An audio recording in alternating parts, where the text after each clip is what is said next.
Again, everybody, welcome back. After our break, it was a little bit difficult to get back into the swing of it and kind of into the mode of it again. I hope all of y'all found that as well. But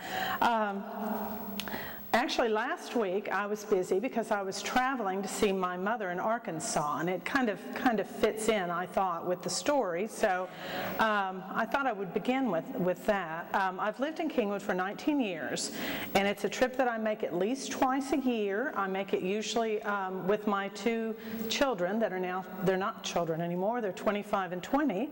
So actually this year we had 3 drivers, so that was very, very good.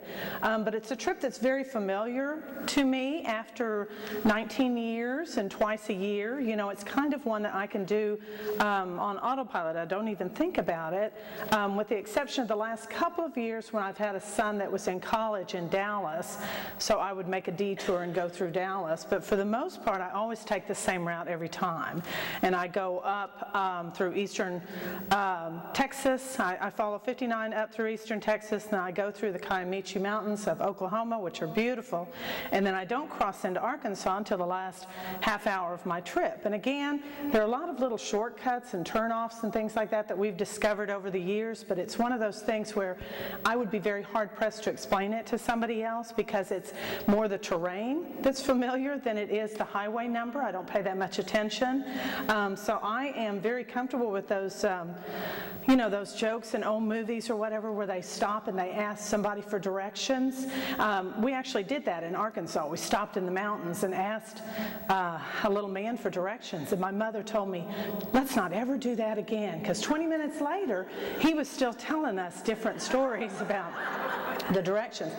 But I am kind of familiar with that, and I understand in those old jokes what it means to when the guy is saying, well, you know, you turn left at the junkyard and you turn right at Clem's mother's boyfriend's house, because that's the kind of way that I can see it when I drive to Arkansas. It's more by feel than it is by map.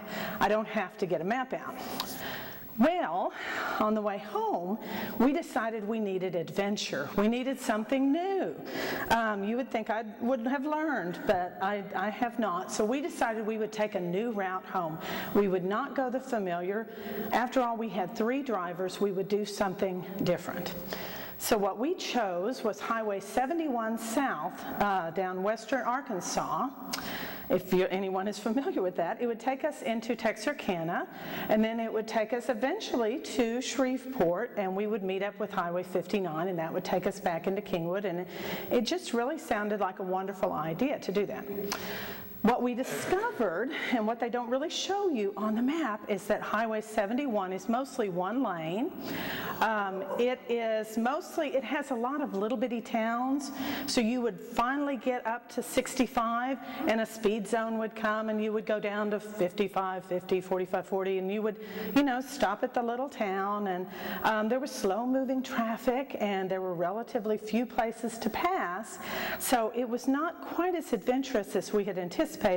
And the highlight of the trip is we got to drive through the Boggy Creek area of Arkansas, familiar from the movie The Boggy Creek Swamp Monster, if you've ever seen that. And they were really into marketing this fact as only southwestern Arkansas could do. They had big cardboard cutouts of the monster if you wanted to stop and stand your children next to it and take a picture. In case you hadn't seen them, yes. So that was definitely an adventure. And the other highlight I thought personally was a little hardware store in rural Louisiana that had actually painted on the brick. You know how they used to paint the advertisements on the brick?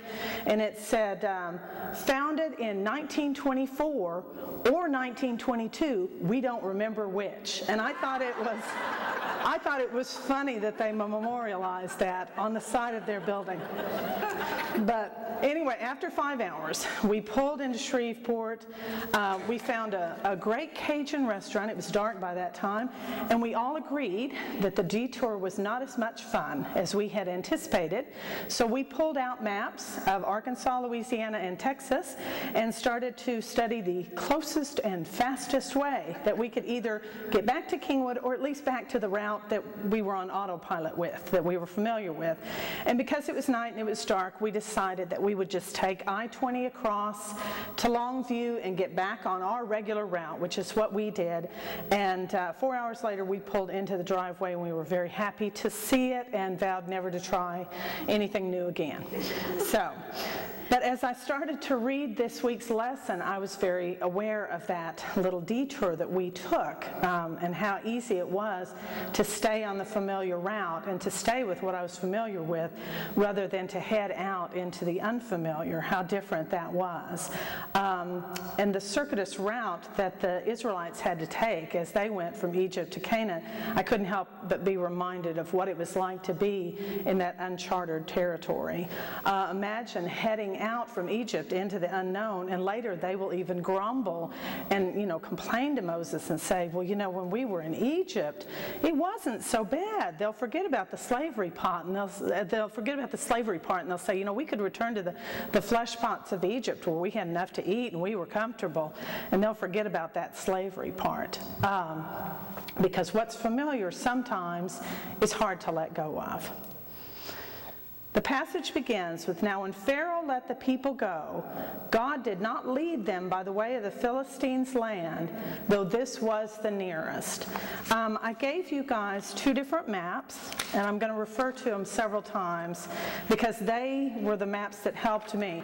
In the lesson, it kept saying refer to a map, and I would refer to a map and it would not have on it the particular town, and it was confusing to me. So I looked and looked. Actually, the one that says the Exodus route is courtesy of Jeff. He did that one. And then this one is from the college edition of the Catholic Youth Bible. So hopefully those two will help. If you look at this one that says the Exodus from Egypt, I'm going to talk first about those trade routes. The way of the Philistines would have been that top way that goes along the Mediterranean Sea. And actually the Philistines will become for the Hebrew people one of their greatest adversaries. They will battle them for years, off and on. We know of them from the story of Samson and Delilah. We know of them from battle after battle that occur in the book of Judges and 1st and 2nd Samuel. They come up against them consistently. The Philistines will take the body of King Saul. They will even at one point capture the Ark of the Covenant. We know again of the Philistines from David's defeat of the giant Goliath. So we are very familiar with them. But however, at this time, they probably were not yet settled there. They were a migratory people that came from Crete, and they probably were in migration pretty much at this time too. So it probably wouldn't have been called the way of the Philistines at that time. That was probably added by a later editor. So as the commentary states, it wasn't a warning against the Philistine people themselves, but the fact that God's plan did not include them traveling the path along the Mediterranean Sea, even though it really was the shortest and the most direct path. So there were 3 trade routes existing at the time. The first was the one I already spoke about, which was called the Via Maris, or the Way of the Sea, and mentioned here as the Way of the Philistines. And it definitely would have been the shortest and most direct route. You can see that. I think one of the readings that I read said it would have only taken them 10 days if they had crossed there. But because it was an easy route for people to cross, it was also very heavily guarded. So that would have been one of the reasons why God did not lead them in that way. The next path, which is just a little bit further south of that, is called the Way of Shur. It would have connected with the town of Beersheba in the Negev desert region over in Canaan. And it was the path that you may be familiar with because it was taken by Hagar, who was the Egyptian maidservant of Abraham and Sarah, when she became pregnant with Ishmael, and Sarah became jealous of her and sent her away. And that is the path that she was going to take back to Egypt before the Lord told her that she needed to turn around and return. That story is in Genesis 16. Again, because of its potential as a trade route and a possible point of invasion, the Egyptians had built a garrison or a wall on their side of that along the eastern edge of Egypt, because the word for wall is Shur, so that's why it's called the Way of Shur. That's where it got its name. And again, this would be a very heavily defended route because it would have been one that was taken often. The final path across the desert that you see at the bottom, route from Egypt to Arabah, would have gone from the northernmost reach of the Gulf of Suez to the northernmost tip of the Gulf of Aqaba. And these two gulfs, as you can see, actually I think on the map on the other side it's a little bit better if you look at it. Those two gulfs form like a rabbit ears that are on either side of the triangular shaped Sinai Peninsula, and they are collectively, they form what is now known as the Red Sea. So you can see the Gulf of Suez is to the west, the Gulf of Aqaba is to the east there. Although all of these pathways would have been familiar at that time, this was not to be the path by which God would lead his people. He had a different plan. And just a word about the Red Sea. I know we're not going to get to the crossing of the Red Sea today, and I know whoever does the teaching next week, I'm sure will go into more depth about that. There is a fair amount of debate about where they crossed. It isn't really the most important thing, but there certainly is a lot of debate about that. And the construction, of course, of the Suez Canal, which would have taken place on the Gulf of Suez on the western side, changed the topography of the area quite a bit, so it would be almost impossible, to go and pinpoint where they crossed. However, the literal translation, I think it talked about that in our notes as well, in Hebrew is Yam Suf. Yam means a sea or a body of water, and Suf means papyrus reeds or rushes that would have been prolific along the banks of the marshes between the Suez here and all the way up to the Mediterranean Sea. When Hebrew scriptures were translated into Greek as the Septuagint, the translation became the Red Sea as opposed to the Sea of Reeds, which would have been a more literal translation from the Hebrew. And so that led many people to believe that the crossing was south down here on the Gulf of Suez. But most scholars today believe the crossing would have taken place much further north. And we'll talk a little bit about that when we talk about their wanderings and where they finally ended up. But that it would have taken place much further north in the papyrus swamps up here, where there was a series of lakes and marshes. They were often affected by tides that would give them a reddish hue. But the more literal translation would definitely be the Sea of Reeds. Either way, it doesn't really matter, because the Lord's plan did not include that they have a quick and uneventful crossing. Shannon spoke about that this morning. Sometimes we want things to go the way we want them to go, and God's plan is different than that. The Israelite people needed time to muster their strength and their courage. They needed time to prepare themselves. They weren't quite ready yet. Verse 18 speaks of them marching forward in battle array.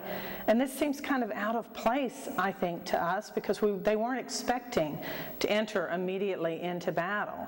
It wasn't what they were planning to do when they walked out of Egypt.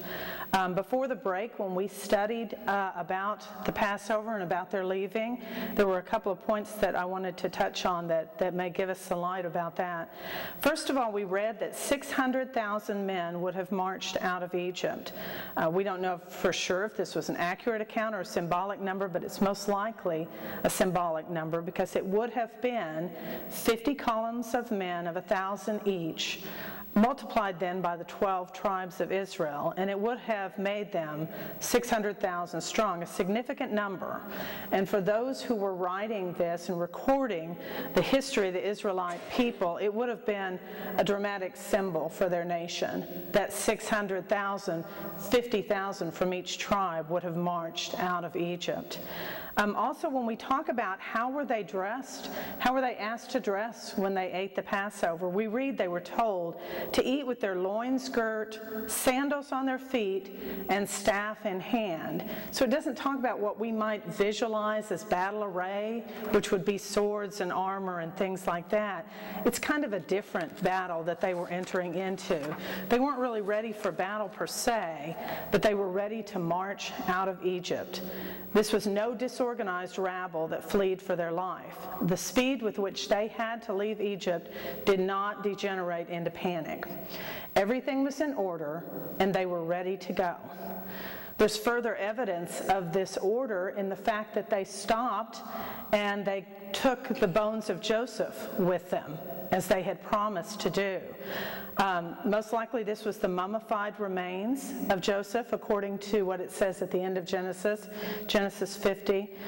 Despite their haste and departure, they would not leave without fulfilling the promise made upon Joseph's death to bring my bones with you up from this place. So Joseph knew they would leave someday and wanted to be laid to rest with the other patriarchs. He'll be laid to rest in Shechem, which, although it is not on this map, if you look on this map, it is to the west of the Jordan River, so it's just north of where Jerusalem and Jericho are. So it's between the Jordan River and the Mediterranean Sea. And our lesson this week talked about that land being purchased and that land being prepared. This gesture of bringing Joseph back serves as a link between the past and the future, the age of the patriarchs and the covenant of Sinai, the law. The trek through the wilderness also serves as Joseph's long-awaited funeral procession. When they finally cross the Jordan River, they will be carrying both the coffin of Joseph and the Ark of the Covenant, a link to the two traditions. Okay, then it says in our lesson that setting out from Succoth, they camped at Etham, should be on this map, near the edge of the desert. So if you look at the map again, they're going to have left the city of Ramesses in Egypt and headed to the south or the southeast. So that is where they proceeded before they were instructed by the Lord to turn about and head back to the north. The most significant passage of this section occurs at the end of chapter 13. It is revealed that it is the Lord who leads the people, not Moses or the elders of Israel. In a pillar of cloud by day and a pillar of fire by night, he preceded them. Their path is not revealed to them all at one time, but rather one step at a time. Our own experience tells us how difficult this could be. We want to know what to expect, and we know instead that we must trust God and allow that path to be illuminated one step at a time. We have to walk by faith and not by sight. Not an easy thing to do. The two images, the cloud and the fire, are used, as we saw in our lesson, throughout Scripture to signify the presence of God. Many other Near Eastern religions of that time would have expressed deity through powerful images of nature, such as a thunderstorm or a burning fire. For the Israelite people, this image was a physical manifestation that God was with them in their journey. God was leading them in the path that they were to go. We're also familiar with these images from the fiery cloud that will sit atop Mount Sinai, to the cloud at the Transfiguration, as well as Jesus taken up into the cloud at his ascension into his divine glory. Later, when the temple is constructed, the incense will burn on the altar day and night, creating a cloud of smoke that will continually remind the people that God is with them still. Neither the cloud by day nor the pillar of fire by night ever left its place in front of the people. And now that sudden change of direction occurs that we talked about a few minutes ago, and the people are led by God, told by God to return to the north. You can see on your map again, where it talks about the areas of Pi-hahiroth, that is across from Baal-zephon. Baal-zephon just means the Baal of the north, so probably a Canaanite god. Although they don't return to Egypt exactly, they are still within the area of Egyptian influence. You can imagine Egyptian influence was felt far and wide. So this would feel almost as if they were returning to an area under Egyptian control, as opposed to fleeing and moving away from that, because it was very far-reaching, where the Egyptian influence was. And of course that was why it led Pharaoh to look and say, well, they've gotten confused, they're coming back, they're just wandering aimlessly. In journeying to this region, they will find themselves in what seems to be a predicament. Water in front of them, an empty steppe to the right and the left, a little mountain range. It's the perfect setup for Pharaoh to decide that they are wandering aimlessly and they have become confused. He will prepare his own army to attack them in this indefensible position. He sends 600 first-class chariots. One account I read said they would probably have had maybe 2 men on each one. They would have had the charioteer who would have driven the chariot, and they would have had someone armed with a bow and an arrow whose job it was to defend the chariot and to keep the driver alive. Josephus, in his account of this, describes what their position was like and what helplessness it must have seemed like at the time. Now when the Egyptians had overtaken the Hebrews, they prepared to fight them, and by their multitude they drove them into a narrow place. For the number that pursued after them was 600 chariots, with 50,000 horsemen and 200,000 footmen, all armed. They also seized on the passages by which they imagined the Hebrews might fly, shutting them up between inaccessible precipices and the sea. For there was on each side a ridge of mountains that terminated at the sea, which were impassable by reason of their roughness, and obstructed their flight. Wherefore they were pressed upon the Hebrews with their army, where the ridges of the mountains were closed with the sea, which army they placed at the tops of the mountains, so that they might deprive them of any passage into the plain. So the stage is set for what seems like a very indefensible position. Imagine what they must have felt like. They had been led out into the unknown. They were walking now and trusting God one step at a time. Would they have thought maybe he had made a terrible mistake, that they had been put into this place, into this position? But God had a different plan, because when it seemed like all was lost, instead, he has set the stage for one of the greatest rescues of all time. We're very familiar with this kind of in an epic way. It's very, very difficult, I thought, not to think of Cecil B. DeMille's account. First of all, of them leaving Egypt, of them all walking out. There were so many of them. And then, of course, to be in this position and to be set up the stage for such a dramatic event. But Cecil B. DeMille, or anyone else who over the years have tried to do justice to this event, cannot do it justice. All the ways that it has been portrayed over the years, because the truth of the matter is that the miracle is not the epic movie moment that we're familiar with, but that God was in control, and that God had a plan from the very beginning, and that God was leading his people one step at a time. He had provided for them and would continue to provide for them. He was leading them, guiding them, and was present with them always. Yes, the stage is set for an epic battle, an epic rescue, but praise be to God that he is in control. This is from Psalm 77, which is subtitled Confidence in God During Distress. It's hard for us sometimes to be able to walk that one step at a time and allow our steps to be illuminated one at a time, but we know that that's what we are called to do, to walk by faith and not by sight. I will remember the deeds of the Lord. Yes, your wonders of old I will remember. I will recite all your works. Your exploits I will tell. Your way, O God, is holy. What God is as great as our God? You alone are the God who did wonders. Among the people you revealed your might. With your arm you redeemed your people, the descendants of Jacob and Joseph. The waters saw you, God. The waters saw you and lashed about, trembled even to their depths. The clouds poured down their rain. The thunderheads rumbled. Your arrows flashed back and forth. The thunder of the chariot wheels resounded. Your lightning lit up the world. The earth trembled and quaked. Through the sea was your path, your way, through the mighty waters. Though the footsteps were unseen, You led your people like a flock under the care of Moses and Aaron. Just may our prayer today be that we are able to allow God to illuminate our footsteps in the same way, one step at a time. Thank you.